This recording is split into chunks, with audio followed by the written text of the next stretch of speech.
पिता का? मतलब तेरे घर वाले का नाम बताइएगा। ससुर का? दादा दादसरे का? ठीक है। अच्छा बेटा जी, आपका घर वाला आपकी बात नहीं सुनता है, नहीं मानता है, अनबन रहती है दोनों में, एक दूसरे की बनती नहीं है, दारू पीता है। कौन कौन है तेरी फैमिली में? पहले मुझे कन्फर्म करा। एक बेटो, एक बहू, एक पोती भाई साहब। ठीक है, बस एक ही बेटा है ना? एक घर वाला, एक बेटा, एक बहू, एक पोती है। 20 दिन की हुई है। ठीक है।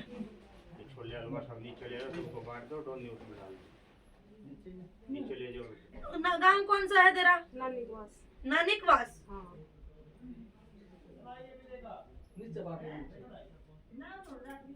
थोड़े आगे बढ़ जाओगे तो थोड़े इधर आओ। दारू पीता है। बरकत घर में कुछ नहीं है, सब कुछ आगे होके भाग जाता है, कितना ही कमा लाता है तेरा बेटा, लेकिन सब कुछ चला जाता है, कभी डॉक्टरों के, कभी किसी के, कभी किसी के, कभी किसी के। आज तक तू कहीं किसी के गई नहीं है, पहली बार इधर ही आई है। जैसा जाओ वही कहना, हाँ हो तो हाँ, ना हो तो ना। अगर है ना बेटा, झूठ नहीं बोलना है, सच्ची ही बोलना है। अगर हम कुछ झूठ बोल रहे हैं तो आप मना कर दीजिएगा, नहीं माता जी आप झूठ बोल रहे हैं, ये बात ऐसे है। ठीक है। आसपास कहीं नीम का पेड़ खड़ा है क्या बेटा तेरे? नीम का पेड़ घर के सामने। घर के सामने है या इधर है, ये इधर है, ये सामने है? पुराने तो शीशम। हाँ, बगल में तो हाँ। और सामने निकला उससे नीम है। हाँ। मतलब होगा 10 कदम 20 कदम। हाँ, 20 10 रस्तों ही से बस बीच में। हाँ? रास्ता मतलब सड़क है। हाँ। ठीक है। 10 कदम पे नीम है, घर के सामने है। हाँ।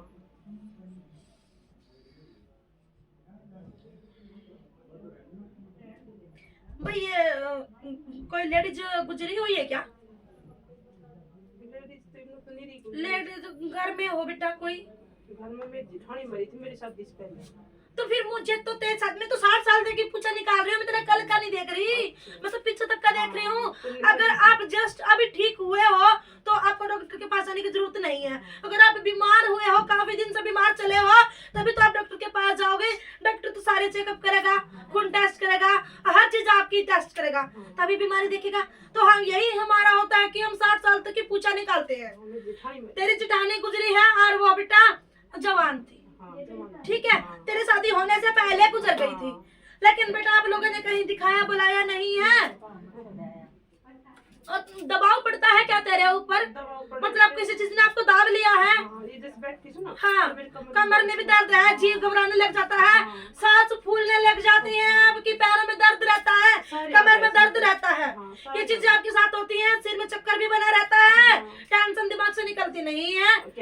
ठीक है, कभी किसी चीज की, कभी किसी चीज की, कभी किसी चीज की। पैसे की कमी नहीं है, लेकिन रुकता नहीं है, रुकता नहीं है, आता है जाता है, आता है जाता है।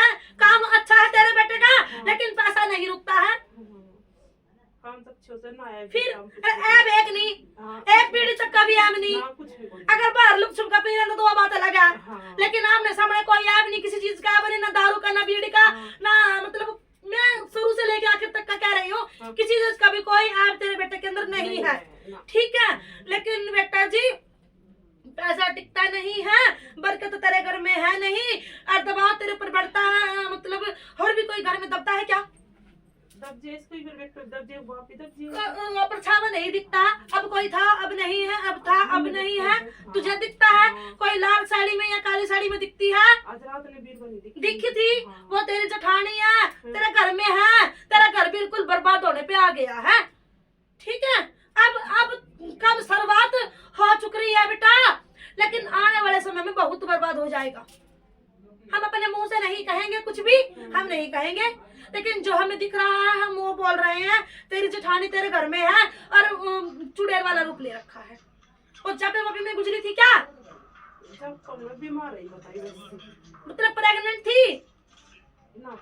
वो प्रेग्नेंट थी बेटा, उसके बच्चा था पेट में तो नहीं तो साथ मरे बताए वो के साथ मरो तो? हां मरे तो कहंदा मरे तो मुझे तो बच्चा दिख रहा है साथ में, जेठानी के साथ में बच्चा दिख रहा है। और जो बच्चा दिख रहा है उसके मतलब जो तेरी जेठानी है इतने बड़े बड़े दांत हो गए हैं, जिसके साथ में अगर बच्चा गुजरता है, या दूध पीता बच्चा हो, या पेट में बच्चा हो, या साथ में अगर बच्चा गुजरा हो, तो वो चुड़ैल का रूप धारण कर लेती है। ठीक है बेटा, अगर तुम कहीं बैठे हो या मतलब सो रहे हो, आपको कोई लेडीज दिखती है तो छाती से दूध टपकता हुआ दिखता है, हाँ दिखा से फिर जैसे नू घूमती दिखा से रात में घूमती दिखेगी पूरे घर में घूम रही है बेटा, तेरे घर में तेरी जेठानी चल रही है। ठीक है, अब मैंने बताना था बता दिया, आगे कम तारा है। ठीक है, कुआरा कौन गुजरा है मेरे तनु और बता तारे घर में। जेठ को बेटो तो पितर किसे न मानना थी? पितर हाँ। मैं तुम्हें ना मानू कदे आधा न मानती, तू किसे न मानना थी? पितर तुम्हारा दादा सरो से दादा सरो कैसे हो गया? मतलब दादा का भाई कुआरा? ना मेरे जो मेरे ससुर थे ना उनका हाँ। बाप। वो बाप। हाँ। अच्छा, बाप की तो शादी नहीं हो रही है? ना वेरी से फिर जिसकी शादी हो गई तो उसकी वो पिता कैसे बन गया? इस बात का जवाब दे। अब बड़े बूढ़े बोलते हैं कि जा तेरी तो 5 ईंट उधर जागी। जिसकी शादी नहीं होती है ना वो पितर बनता है, जिसकी शादी हो जाती है वो पितर नहीं बनता। ये हमारे बड़े बड़े बुजुर्गों ने रीत चला दी है कि दादा पितर था, परदादा पितर था, अब बाप पितर बन गया, आगे बेटा पितर बन जाएगा। जिसकी शादी हो गई वो पितर नहीं बनता है। जो कुआरा गुजरता है, जैसे कि आपके घर वाले को भाई गुजरा हो वो पितर बनेगा, या आपके जो ससुर है उसका भाई कोई गुजरा वो पितर बनेगा, या फिर पीछे से चले आएंगे तो पितर बनेगा। फिर बेटा जो ससुर का भाई है वो तो भटकता हुआ फिर रहा है, और जो जिसकी शादी हो रही, जो हर चीज से भरपूर गया है, उसको आप पितर मान रहे हो। फिर बेटा जी तो ये उन्होंने रीत चलाई हुई है, उनकी चलाई होगी सब तो की ना दो मानने तो कोई बात नहीं। अब जो पीछे गया सो गया, अभी घर से तो आपको चाहिए, आपके बेटे हैं, आगे पोती हो गई है, आगे बच्चा भी होगा, बच्चों के बच्चा भी होगा, आगे पूरी मतलब पीढ़ी चलेगी। पीछे जो गया उसे भूल जाइए, आगे तुम्हें लैन दे दी जाएगी, चलो या ना चलो वो तुम्हारी मर्जी है, वो हमारी मर्जी नहीं। ठीक है, सबसे पहले जो आपके घर में लेडीज है इसको निकालो, इसको निकालो बेटा। जब चून का दीपक लगाइएगा अपने घर में, मेन गेट पे चून का दीपक लगाइएगा, और